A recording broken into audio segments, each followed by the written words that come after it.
तो आज के कार्यक्रम में अब बिल्कुल अंतिम चरणों में हम पहुंचे हुए हैं। इसके बाद जितने भी अतिथिगण हैं उनके लिए जलपान की व्यवस्था है।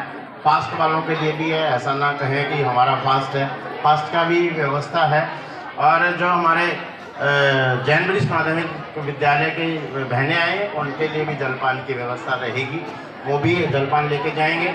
और सभी बालक उससे पहले जब अतिथिगण यहाँ से चले जाएं तो आप लोगों ने उठना, तब तक आप लोगों ने यहीं पे रहना। अनुशासन सीखना बहुत ज़रूरी है।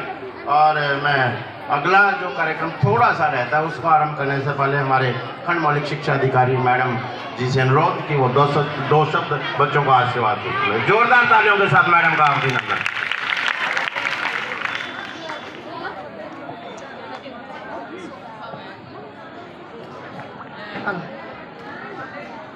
बहुत ही सम्मान के योग्य principal sir, staff members, SMC members, गाँव से आए थे ग्रामवासी,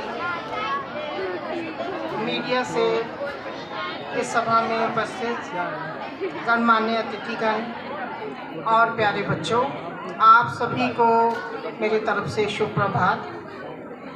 आज की विज़िट के लिए मैं आई थी स्कूल में, लेकिन यहाँ आकर मुझे उससे भी अधिक खुशी मिली कि रामलीला दूर तक आवाज़ जा रही है, मधुर आवाज़ जा रही है और मन इतना खुश हुआ। चाहे मैं संयोगवश आई थी, लेकिन मन इतना खुश हुआ रामलीला देखकर, बच्चों की इतनी तैयारी देखकर। सभी पात्र केवल मंच पर एक नाटक मात्र नहीं कर रहे हैं, बल्कि उन क्षणों को वो जी रहे हैं। राम किस प्रकार के थे, कैसी भूमिका थी, लक्ष्मण की क्या भूमिका थी, भरत की क्या भूमिका थी, तो सभी पात्र बिना किसी तैयारी के नहीं, ये लंबी तैयारी की है। इन्होंने दिन रात प्रयास किया है, इनके उच्चारण को देखते हुए, इनके भावों को देखते हुए, और किस प्रकार से इन्होंने अपने पात्र पर पकड़ बनाए हुए है, ये देखकर बहुत ही अच्छा लगा।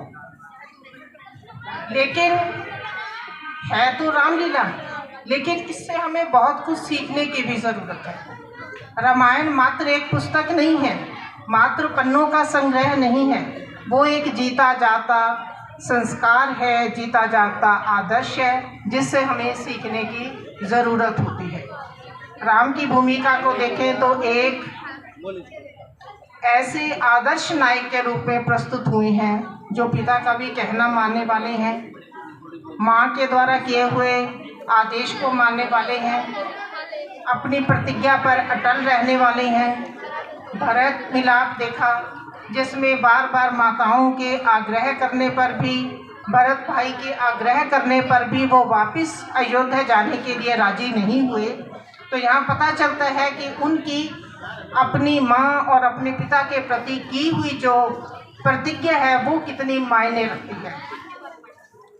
तो अपनी प्रतिज्ञा पर अटल रहना, अपनी कही हुई बात पर अटल रहना, इसी प्रकार लक्ष्मण और भरत का अपने भाई के प्रति प्रेम दिखता है।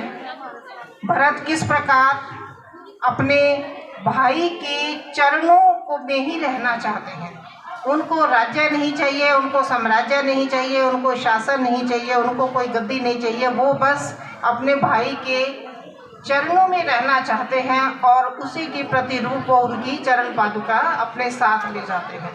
तो बहुत सारी बातें हैं इसमें, बहुत सारा पिता के प्रति प्रेम है, माता के प्रति प्रेम है, माता पिता की आज्ञा का पालन करना है। तो ये सब बातें किताबों में लिखी हुई है, लेकिन उनको अपने संस्कारों में ढालना, अपने आचरण में लाना, तभी इस रामलीला का प्रयोजन सिद्ध होगा अगर हम उन बातों को अपने जीवन में धारण करें।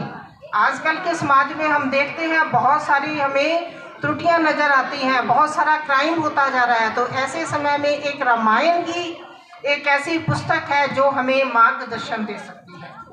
तो इसी के साथ मैं अपनी वाणी को विराम देती हूँ। बातें बहुत कुछ हैं, लेकिन अभी लगता है कि रामलीला का थोड़ा सा अंश बाकी है, तो उसके लिए सभी बच्चे रेडी हैं देखने के लिए और पात्र भी तैयार हैं। Thank you very much. एक बार लाला मैम जी के लिए बहुत जोर से तालियां हो जानी चाहिए। तो हमने आज शूर्पणखा